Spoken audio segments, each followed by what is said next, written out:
Padma Purana, the essence of India. आध्यात्म, संस्कृति, संस्कार, जीवन का आधार।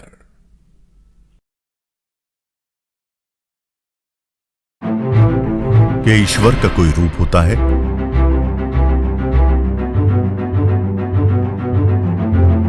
क्या भक्त की भावना के अनुसार ईश्वर रूप लेते हैं?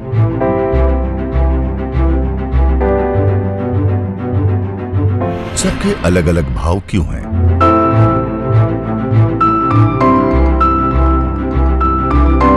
सनातन धर्म के सिद्धांत विश्व को महाविनाश से बचा सकते हैं।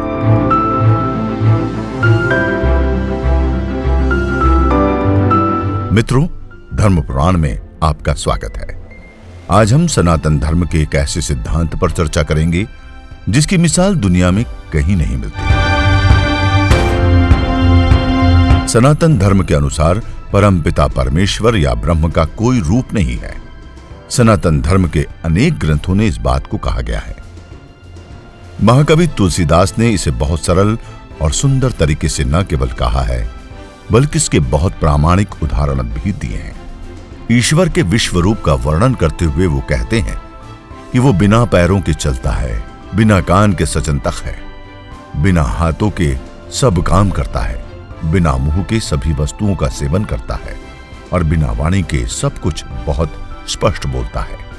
पाताल जिसके चरण हैं, ब्रह्मलोक जिसका सिर है, अन्य लोक जिसके भिन्न भिन्न अंगों पर स्थित हैं, भयंकर काल जिनका भ्रिकुटी संचालन है, सूर्य जिसके नेत्र हैं और बादलों के समूह जिसके बाल हैं, यानी सारा ब्रह्मांड उनका रूप है।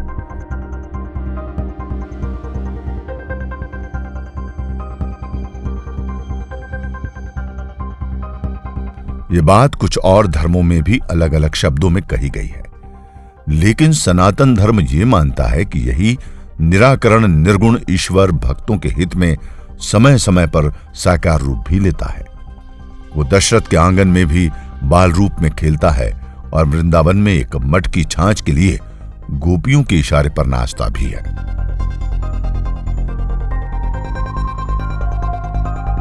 ईश्वर का कोई स्वरूप नहीं है, क्योंकि सारे स्वरूप उसी के हैं। सगुण और निर्गुण में कोई भेद नहीं है, दोनों ही कल्याणकारी हैं। जो जैसा भाव रखता है उसे ईश्वर उसी रूप में दिखाई देते हैं। इसका बहुत ही सटीक उदाहरण श्री रामचरितमानस के बालकांड में देखने को मिलता है। श्री राम अपने गुरु विश्वामित्र जी और लक्ष्मण के साथ राजा जनक द्वारा आयोजित धनुष यज्ञ में जाते हैं।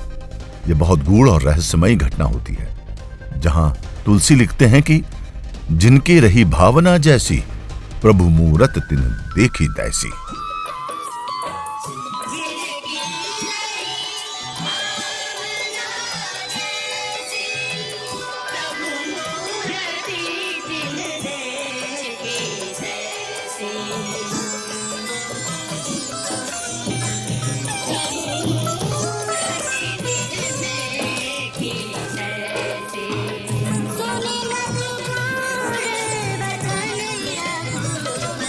यानी सभा में उपस्थित लोगों का जैसा भाव था, श्री राम उन्हें वैसे ही दिखाई दिए।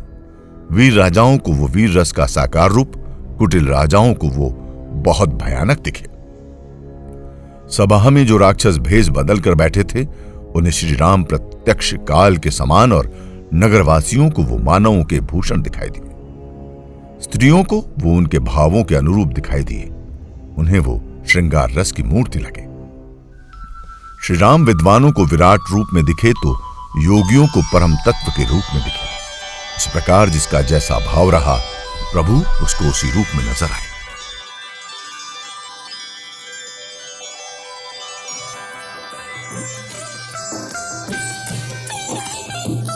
व्यवहारिक जीवन में भी ऐसा ही होता है।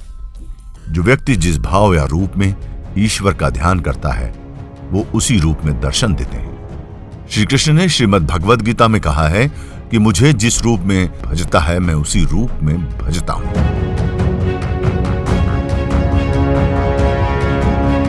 सनातन धर्म की सबसे बड़ी विशेषता यह है कि धर्म को लेकर इससे किसी भी प्रकार का कोई आग्रह नहीं। किसी से ये नहीं कहा जाता कि तुम ऐसा करो। किसी का मन भगवान के बाल स्वरूप में रमता है तो वो उस रूप में पूजे। किसी का मन किशोर या युवावस्था प्रौढ़ रूप में लगता है तो उसे उसके अनुरूप साधना करने की स्वतंत्रता है।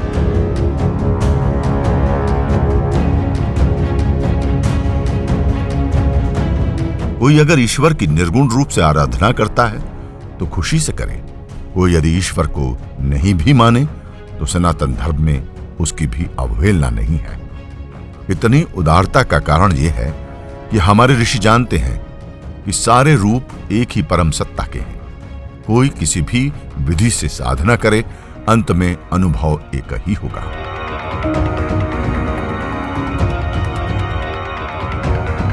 सनातन धर्म ने कभी किसी को अपने साथ लाने का प्रयास नहीं किया। यहां दूसरे धर्मों को मानने वाले लोग आए, उनका न सिर्फ स्वागत किया गया बल्कि उन्हें उनके धर्म के अनुरूप उपासना करने के लिए सुविधाएं भी दी गई। हिंदू राजाओं ने मस्जिदों और चर्चों के निर्माण के लिए जमीनें और अन्य सुविधाएं प्रदान की।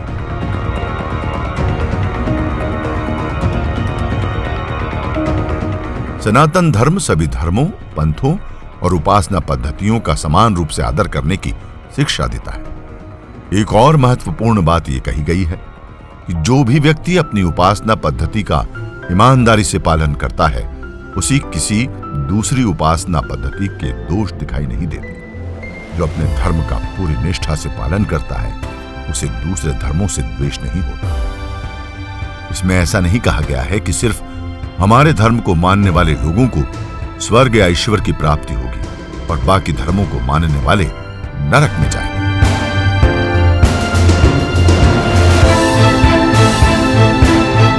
धर्म को लेकर ऐसी व्यापक और उदार सोच को सही अर्थों में समझना आज पूरे विश्व की आवश्यकता है। धर्म के नाम पर तीसरे विश्व युद्ध के काले बादल मंडरा रहे हैं। ऐसे में सनातन धर्म के सिद्धांत विश्व को महाविनाश से बचा सकते हैं। सनातन धर्म की सहिष्णुता आज विश्व का आदर्श है। देखते रहिए धर्म पुराण। यदि आपको ये वीडियो पसंद आए तो कृपया लाइक करें, सब्सक्राइब करें और बेल आइकन को जरूर क्लिक करें।